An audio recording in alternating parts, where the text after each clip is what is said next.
$100 million. Wow, that is a lot of moolah to lose in a quarter. Guys, of course, we're talking about GameStop here.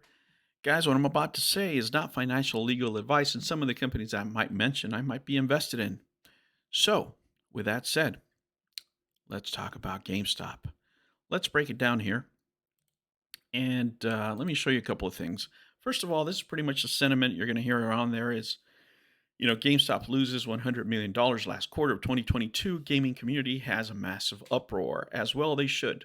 Why? Because the governance of this company has been absolute crap, and it's been going through a lot of turmoil. Let's start with Ryan Cohen, which has recently been involved in a scandal. Sorry, bumped the microphone there. A scandal of some sorts where, he's doing some business transactions with some options, let's just say. And it looks like the government is investigating. And it ended up with his associate jumping off a building. So you can see how that can be a little stressful, right? So he might not have his hand on the pulse of the company anymore.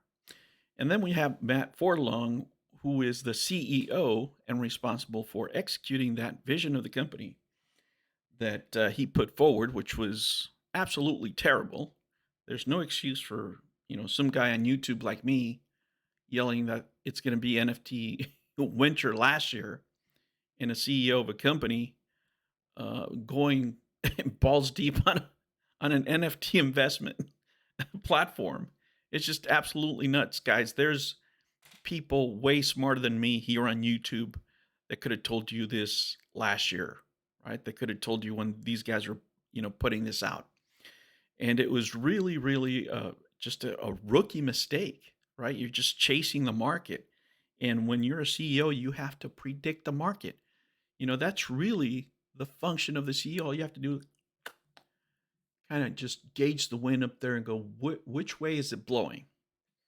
And it wasn't blowing for NFTs. Nobody in the right mind would have said last year that you should be investing. Now, if you're a creator, then they might be great for you, right? But as far as investing in NFT technology, it was a bad time to do it. And the company has routinely done this, investing in other things that are not their forte, right?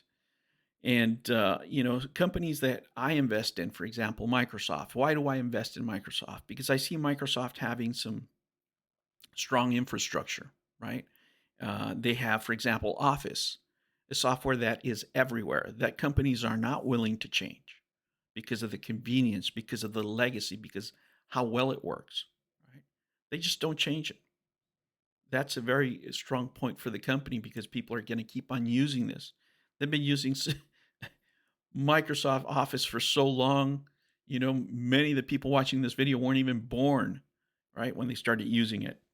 And now they have, a new platform as lesser extent, right? Lesser extent. Their video game business is just 3% about of what they do. But that's also a strong platform. They have the top delivery service, right? When it comes to a subscription service in that space. That's what I'm looking for. I look at Nintendo, they have brand loyalty, right? For Nintendo, I look at that company as a multimedia company that doesn't know that they're a multimedia company yet. They sell video games, but in reality, with such strong IPs, eventually they will become a multimedia company. And those are the kind of businesses that I like investing in, right?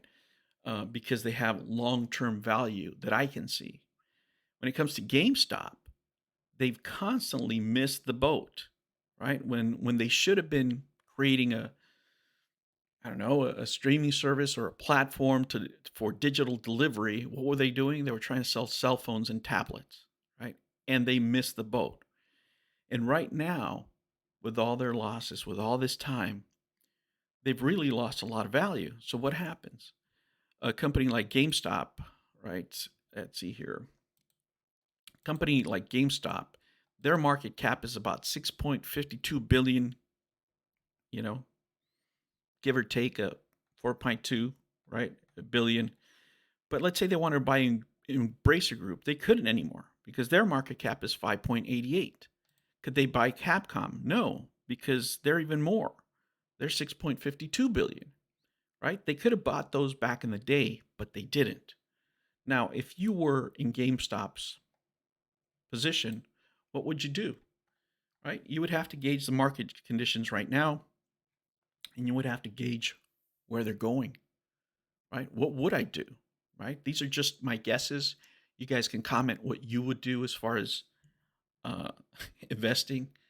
Don't say that they would buy the Amico, please. They're still on the website. But what would I do?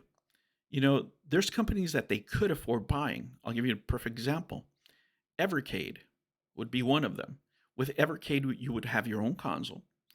You would have your own handheld, and you would have the ability to create your own physical media to sell in your stores, right? As your base brand. So when people walk in, you're pushing this stuff out, you're pushing it out. And this is our already established brand.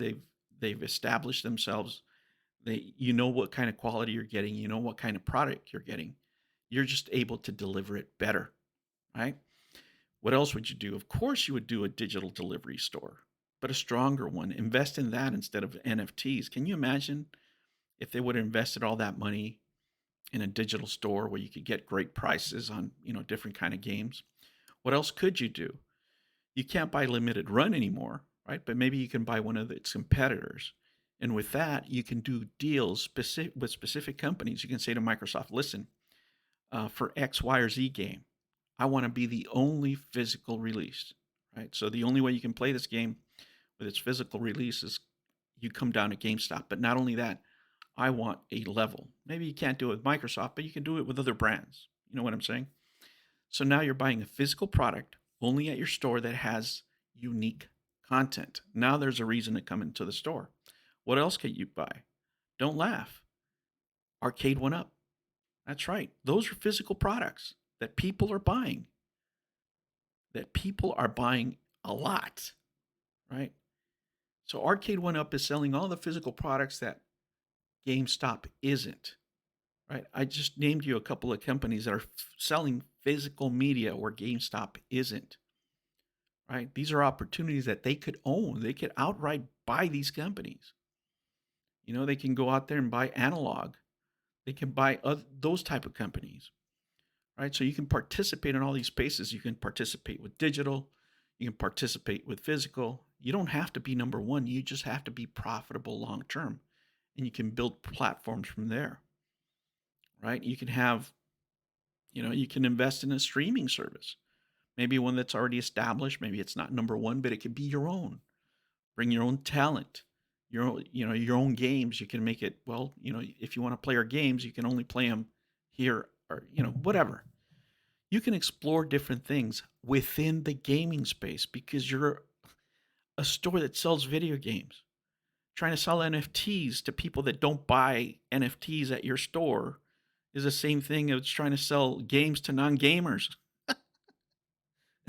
or selling whiskey to non-drinkers. It's just a fool's errand. And you can see what happened here. Now, they do have enough money to turn it around, but will they? That I couldn't tell you because I really have no faith in the corporate structure of this company as it functions right now. Hopefully, they'll get a new CEO, somebody who knows what they're doing, somebody who is really ingrained in the video game community and not these guys that are just, they have degrees, but they have zero common sense when it comes to the gaming industry. Until I see a leadership change there, I'm not really comfortable investing in anything that has to do with GameStop. Now, don't get me wrong. If the stock falls to $1, I might buy some options in a couple of years that might go up, right? Another meme stock opportunity. But as it stands right now, with the leadership, with the vision that the company has right now, I want no part of GameStop. All right, guys, tell me what you think. What business do you think these guys should get into? What companies should they buy? Oh, man, it's a tough road ahead. Guys, thank you for joining me. If you like this kind of content, hey, like, subscribe, do all that good stuff. And remember, never ever be never ever be afraid to be happy. And I will catch you on the next one. Take care.